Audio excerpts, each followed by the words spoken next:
ప్రస్తుతం సెక్రటేరియట్లో 6 గంటలకు తెలంగాణ తల్లి ఇదివరకున్న తెలంగాణ తల్లి ఏదైతే ఉందో విగ్రహాన్ని మార్చి కాంగ్రెస్ వాళ్ళు కొత్త విగ్రహాన్ని పెట్టాలని చెప్పేసి నిర్ణయం తీసుకున్నారు. తెలంగాణ తల్లి విగ్రహం మార్పు మీద మాజీ మంత్రి సత్యవతి రాథోడ్ అక్క మాట్లాడతారు. అక్క నమస్తే. అక్క నమస్తే. నమస్తే అమ్మ. ఇది చాలా దుర్మార్గం అమ్మ. తెలంగాణ తల్లి అనేది ఇవాళ కొత్తగా పుట్టింది కాదు. తెలంగాణ ఉద్యమానికి స్ఫూర్తినిస్తూ ప్రతి ఒక్కరూ ఒక తెలంగాణ తల్లి రూపాన్ని ఊహించుకొని ఆ రోజు తెలంగాణ తల్లి ఎట్లుండాలి, తెలంగాణ తల్లి అంటే ఒక తల్లిలాగా, ఒక దేవతలాగా అందరూ చూస్తే చేతులెత్తి దండం పెట్టుకునే విధంగా అందరి గుండెల్లో సుస్థిర స్థానం సంపాదించుకున్న తెలంగాణ తల్లి వాళ్ళ ప్రతి గ్రామంలో ఉంది, ప్రతి కూడలిలో ఉంది, ప్రతి ఒక్కరి గుండెల్లో ఉంది.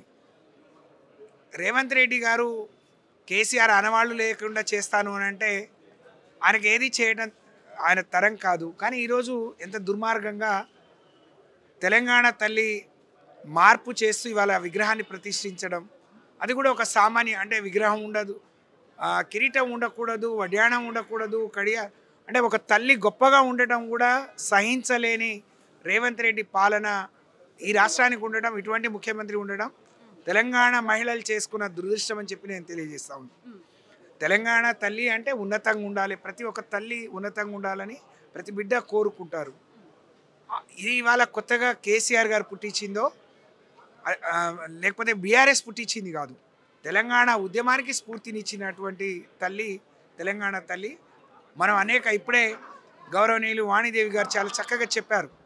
70 ఏళ్ల క్రితమే భారత మాత ఎట్లుండాలో కిరీటంతో అంటే అన్ని నగలతో ఒక దైవ రూపాన్ని సంతరించుకున్న విగ్రహాన్ని ఆ రోజు స్వయంగా మహాత్మా గాంధీ గారు కానీ జవహర్లాల్ నెహ్రూ గారు మరి ఒక రథంలో పార్లమెంటుకు తీసుకెళ్ళిన ఫోటోలు మనం చూసాం. కానీ వాళ్ళు వచ్చిన తర్వాత వేరే మారిన ప్రభుత్వాలు మార్చుకోలేదు. దేశంలో ఎక్కడ కూడా మనం ఇప్పటివరకు తెలుగు తల్లిని పూజించుకున్నాం.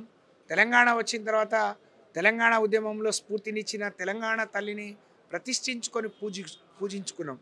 కానీ ఎక్కడ లేని సంస్కృతి అంటే రేవంత్ రెడ్డి ఆలోచనలు భిన్నంగా ఉంటాయి. ఒక విషపూరితమైన ఆలోచనలు, ఒక నీచమైన సంస్కృతి కలిగిన నాయకుడు ఈ రాష్ట్రానికి ముఖ్యమంత్రిగా ఉండడం నిజంగా ప్రజలందరూ చేసుకున్న దురదృష్టం.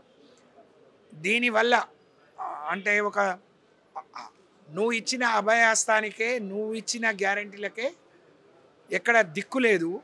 కొత్తగా నువ్వు తెలంగాణ తల్లికి కూడా అభయం ఇస్తున్నట్టు, చేతి గుర్తును చూపిస్తున్నట్టు అది కాంగ్రెస్ తల్లిలాగా ఉంది తప్ప తెలంగాణ ప్రజలు కోరుకున్న తల్లిలాగా లేదు అనే విషయాన్ని ఈ సందర్భంగా నేను తెలియజేస్తా ఉన్నాను.